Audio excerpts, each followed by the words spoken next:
Salut tout le monde, c'est Olivier, bienvenue sur Nutrition Style. Regardez attentivement les deux photos suivantes. Selon vous, laquelle de ces personnes est la plus sympathique? Laquelle est la plus intelligente? Et laquelle est la plus fiable? Alors que vous ne connaissez pas ces personnes, vous avez probablement une réponse pour chacune de ces questions. En effet, nous avons tendance à juger quotidiennement les inconnus en une fraction de seconde, en nous basant principalement sur leur apparence physique.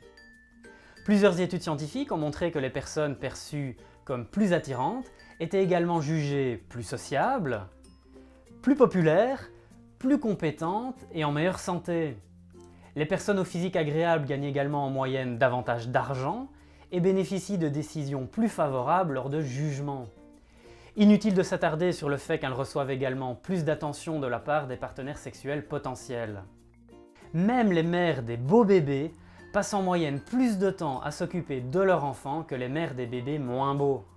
C'est dire à quel point l'apparence physique est socialement déterminante, et ce dès notre plus jeune âge. Ainsi, devenir plus belle ou plus beau n'est pas une simple envie narcissique, c'est réellement l'acquisition d'un avantage social indéniable. Alors, de quoi dépend notre attractivité physique? Tout d'abord de la personne qui nous juge, mais on y reviendra. Ensuite de paramètres personnels que nous ne pouvons pas ou que difficilement changer, tels que la symétrie de notre visage et la morphologie de notre ossature. Et enfin de paramètres sur lesquels nous pouvons agir. Le teint de la peau est l'un d'entre eux, comme nous l'avions vu dans une vidéo précédente que je vous invite à voir ou à revoir en cliquant juste ici. Un autre critère de beauté extrêmement important, c'est l'adiposité faciale, c'est-à-dire la quantité de graisse présente sur le visage. Puisqu'il n'est pas possible de perdre de la graisse à un endroit ciblé du corps, il faut perdre du poids de manière générale pour diminuer l'adiposité faciale. Voyons ensemble combien de kilos vous devez perdre pour affiner votre visage et ainsi augmenter votre attractivité physique.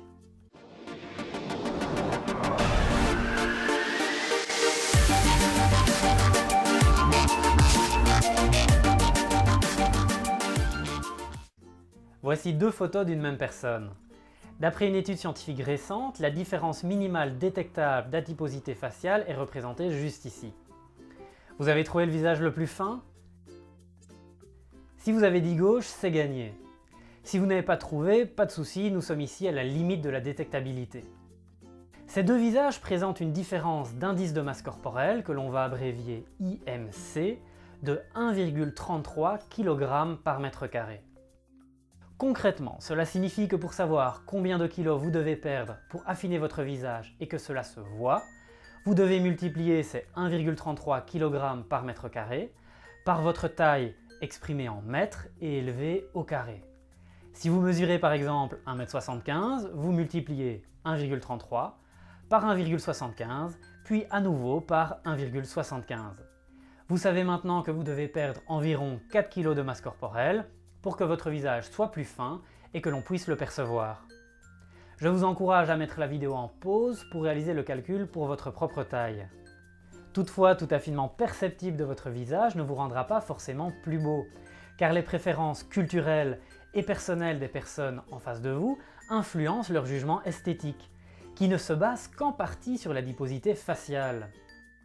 Ainsi, vous devrez perdre davantage de poids pour que l'on puisse dire plus ou moins objectivement que vous êtes maintenant plus belle ou plus beau. Voyons ensemble de combien de kilos parle-t-on. Vous avez à gauche les visages plus ronds et à droite les visages plus fins perçus comme plus attirants. La différence d'IMC est ici de 2,38 kg par mètre carré pour les femmes et de 2,59 kg par mètre carré pour les hommes. Pour savoir combien de kilos vous devez perdre pour atteindre ces objectifs, vous devez multiplier le nombre correspondant à votre sexe par votre taille exprimée en mètres et élevée au carré. Si vous êtes une femme et que vous mesurez par exemple 1,71 m, vous multipliez 2,38 par 1,71 puis à nouveau par 1,71, ce qui vous donne environ 7 kg de masse corporelle à perdre. Si vous êtes un homme et que vous mesurez par exemple 1,86 m, vous multipliez 2,59 par 1,86 puis à nouveau par 1,86. Vous savez maintenant que vous devez perdre environ 9 kg pour affiner votre visage et augmenter votre sex appeal. Alors qu'il n'y avait aucune différence concernant l'affinement minimal détectable du visage entre les deux sexes, on remarque que la baisse de l'IMC nécessaire pour augmenter l'attractivité physique des femmes est un peu plus faible que celle des hommes, suggérant que l'attractivité faciale des femmes est plus sensible à la perte de poids. Notons que les valeurs présentées ici ont été obtenues à partir de visages de personnes à la limite des poids sains, en surpoids et en obésité légère. Si vous présentez une obésité sévère, des pertes de poids moindres devraient déjà vous permettre d'augmenter votre attractivité physique. Mais si vous êtes déjà mince, affiner davantage votre visage vous rendra-t-il plus sexy? Il doit bien sûr exister un poids idéal, en dessous duquel perdre davantage de poids ne vous rendra pas plus beau, mais pourrait même vous enlaidir. D'après l'étude présentée ici, le standard de beauté occidental correspondrait à un IMC de 19,11 kg par mètre carré pour les femmes et de 23,79 kg par mètre carré pour les hommes. Pour savoir à quoi cela correspond en termes de masse corporelle, vous multipliez le nombre qui correspond à votre sexe par votre taille exprimée en mètres élevée au carré. Par exemple, si vous êtes une femme d'1,70 m, vous multiplierez 19,11 par 1,7, puis à nouveau par 1,7, ce qui vous donnera un poids idéal de 55 kg. Le poids que vous venez de calculer doit toutefois être pris avec des pincettes. En effet, l'étude présentée ici a été réalisée sur des visages caucasiens, jugés par des caucasiens en Occident. Si vous appartenez à une autre ethnie ou que vous vivez dans une autre région du monde, votre poids idéal pourrait être plus élevé, voire un peu plus faible. Deuxièmement, les formules utilisées font intervenir l'indice de masse corporelle qui présente ses limites. Si vous êtes très musclé ou que vous avez une ossature lourde, votre poids idéal sera plus important, alors que si vous avez une ossature légère, il sera plus faible. Troisièmement, en science, il faut toujours s'assurer de la validité des résultats en reproduisant les études. Les IMC idéaux présentés ici pourraient donc être revus à la hausse ou à la baisse en fonction des résultats des études ultérieures. Enfin, nous parlons bien ici de poids et d'IMC idéaux d'un point de vue esthétique et non d'un point de vue santé. Cette remarque est d'autant plus importante si vous êtes une femme, car un IMC de 19,11 kg par mètre carré est à la limite de l'insuffisance pondérale. Le cinéma, la mode et les photos retouchées qui façonnent l'image collective du corps de la femme pourraient jouer ici un rôle important qui expliquerait ces IMC idéaux relativement faibles. Je vous encourage donc à consulter votre diététicien ou votre médecin pour discuter de vos objectifs et pour déterminer quel poids vous pourriez atteindre sans dégrader votre santé. Ceci étant dit, les IMC idéaux pour lesquels vos visages auraient atteint leur potentiel d'attractivité tout en vous maintenant en bonne santé ne devraient pas être trop éloignés de ceux présentés ici. Remarquons déjà que ces IMC idéaux se trouvent dans l'intervalle des IMC définis par l'Organisation mondiale de la santé comme étant sains, et ce n'est pas un hasard. Il existe en effet un lien très étroit entre santé et attractivité physique. En effet, une partie de nos gènes a été sélectionnée pour que nous soyons attirés par des partenaires sexuels en bonne santé, et donc plus à même de nous donner une descendance robuste et de nous aider à s'occuper de cette dernière. Nous avions déjà vu ensemble que les teints de peau les plus attirants sont ceux des personnes mangeant le plus de fruits et légumes et étant donc en meilleure santé. Ainsi, si affiner votre visage booste votre sex appeal, c'est en grande partie car la perte de poids associée que vous avez réalisée aura diminué votre mortalité et augmenté votre vitalité. Tout ceci est appuyé par de nombreuses études scientifiques qui montrent que les personnes ayant un visage fin ont en moyenne un système immunitaire plus efficace, une fréquence moindre de développer une maladie infectieuse respiratoire, sont moins sujettes à l'anxiété et à la dépression, ont une meilleure santé cardiovasculaire et une mortalité moindre, toutes causes confondues. Très peu de personnes sont conscientes de ce lien étroit entre attractivité physique et santé.